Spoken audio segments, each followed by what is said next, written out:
ಏನಂತ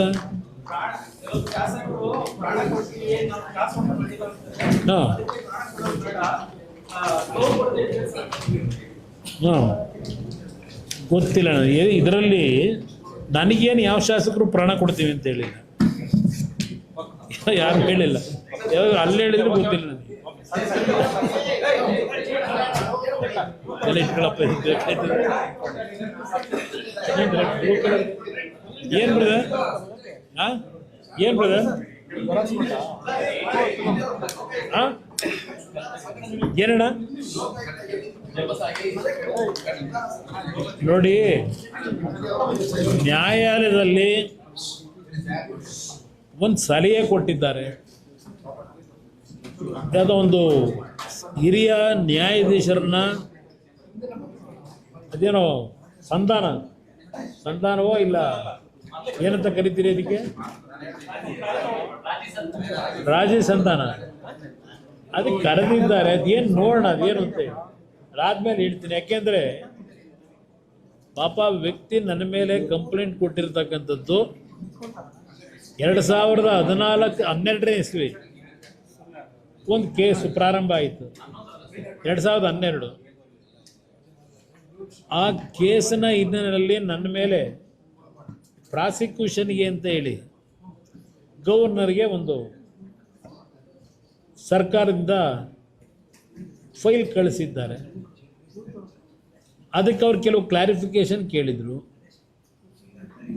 ಆ ಕ್ಲಾರಿಫಿಕೇಷನ್ನ ಹಿನ್ನೆಲೆಯಲ್ಲಿ ಅದು ಲೀಕ್ ಮಾಡಿದ್ರು.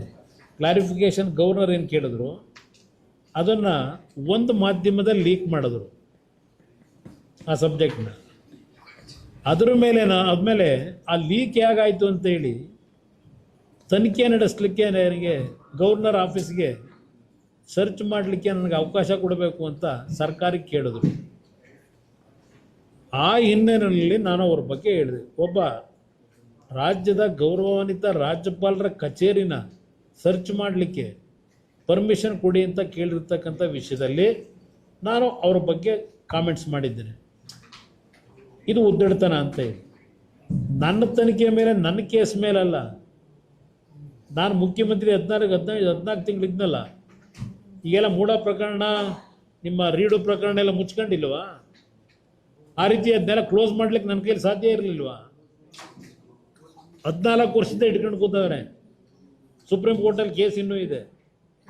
ಅದು ಜಾಮೀನು ತಗೊಂಡಿದ್ವಿ. ಯಾಕೆಂದರೆ ಸಿದ್ದರಾಮಯ್ಯರ ಕಾಲದಲ್ಲಿ 2016-17 ಇದ್ರಲ್ಲ, ನನ್ನನ್ನು ಒಂದು ದಿನವಾದರೂ ಅರೆಸ್ಟ್ ಮಾಡಲೇಬೇಕು ಅಂತ ಪ್ರಯತ್ನ ಪಟ್ಟರು.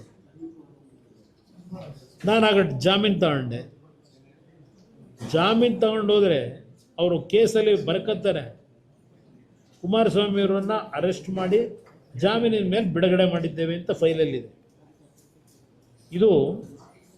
ಇದನ್ನು ಜಾಮೀನನ್ನು ಏನಾದರೂ ಮಾಡಿ ಮತ್ತೆ ಕೋರ್ಟ್ ಮುಂದೆ ಹೋಗಿ ಇದನ್ನು ಏನಾದರೂ ಮಾಡಿ ತೆಗೆಸಬೇಕು, ವಿತ್ಡ್ರಾ ಮಾಡಿಸಬೇಕು. ಇದು ಸರ್ಕಾರದಲ್ಲಿ ನಡೆದಿರ್ತಕ್ಕಂಥದ್ದು. ನಾನು ಈ ರಾಜ್ಯದಲ್ಲಿ ಮುಖ್ಯಮಂತ್ರಿ ಆದಂಥ ಸಂದರ್ಭದಲ್ಲಿ ಅಧಿಕಾರ ದುರುಪಯೋಗ ಪಡಿಸ್ಕೊಂಡು ನನ್ನ ಮೇಲೆ ಇರ್ತಕ್ಕಂಥ ಕೇಸ್ಗಳನ್ನು ಮುಚ್ಚಾಕೊಳ್ಳಿಕ್ಕೆ ಹೋಗಿಲ್ಲ. ಮೆರಿಟ್ ಮೇಲೆ ತೀರ್ಮಾನ ಅವ್ರು ಯಾವಾಗ ಬೇಕಾದ್ರೂ ತಗೊಳ್ಳಿ ಅಂತ ಬಿಟ್ಟಿದ್ದೀನಿ. 14 ವರ್ಷ ಆಯಿತು. ನಾನು ನಿಮಗೂ ಹೇಳ್ತೇನೆ, ಪಾಪ ನೀವು ಬರೀತೀರಿ, ಅದು ಏನಾದರೂ ಒಂದು ಸಣ್ಣ ಸಮಸ್ಯೆ ಕೋರ್ಟಲ್ಲ ಮತ್ತೊಂದರ ಉದ್ಭವ ಆದರೆ ಕುಮಾರಸ್ವಾಮಿ ಇಕ್ಕಟ್ಟು ಅಂತ ಬರೀತೀರಿ. ನನಗೆ ಇಕ್ಕಟ್ಟು ಇಲ್ಲ, ಬಿಕ್ಕಟ್ಟು ಇಲ್ಲ. ಆ ಥರ ಮಾಡೋದಾಗಿದ್ದರೆ ಈ ಕೇಸ್ಗಳೆಲ್ಲ ಅರ್ಧ ಗಂಟೆಲಿ ಮುಗಿಸ್ಕೊಳ್ಳೇವೆ. ಯಾರ್ಯಾರು ಯಾವ್ಯಾವ ರೀತಿ ಮುಗಿಸ್ಕೊಂಡವ್ರೆ ಅನ್ನೋದು ಗೊತ್ತು ನನಗೆ, ಹಲವಾರು ವಿಷಯಗಳಲ್ಲಿ. ಅದರಿಂದ ಈ ಸಬ್ಜೆಕ್ಟ್ ಏನಿದೆ, ಒಬ್ಬ ಅಧಿಕಾರಿ, ಒಬ್ಬ ಕೇಂದ್ರದ ಮಂತ್ರಿ ಬಗ್ಗೆ ಇದೆಲ್ಲ ಈಗ ಮಾತಾಡಬಾರ್ದು ನಾನು ಆ್ಯಕ್ಚುಲಿ. ಆದರೆ ನಾನು ನೇರವಾಗಿ ಮಾತಾಡೋದು ಇದರಲ್ಲಿ. ನನ್ನನ್ನು ಯಾವ್ಯಾವ ಪದ ಬಳಸಿದ್ದಾರೆ ಒಬ್ಬ ಕೇಂದ್ರದ ಮಂತ್ರಿನ, ಇದು ಎಷ್ಟು ಸಮಂಜಸ? ಬಳಸಿರ್ತಕ್ಕಂಥ ಪದ ನನಗಲ್ಲ ಅವಮಾನ, ಅದು ನನಗಾಗಿರೋ ಅವಮಾನ ಅಲ್ಲ. ಈ ಸರ್ಕಾರ ಯಾಕೆ ನಡೀತಾ ಇದೆ, ಅಧಿಕಾರಿಗಳನ್ನ ಯಾವ ರೀತಿ ಉಪಯೋಗ ಮಾಡಿದ್ದಾರೆ, ಇದಕ್ಕೆಲ್ಲ ಮುಂದಕ್ಕೊಂದು ದಿನ ಬರಲ್ವಾ? ಡೈವರ್ಟ್ ಆಗೋದು ಬೇಡ, ಬನ್ನಿ ಮಾತಾಡ್ತೀನಿ.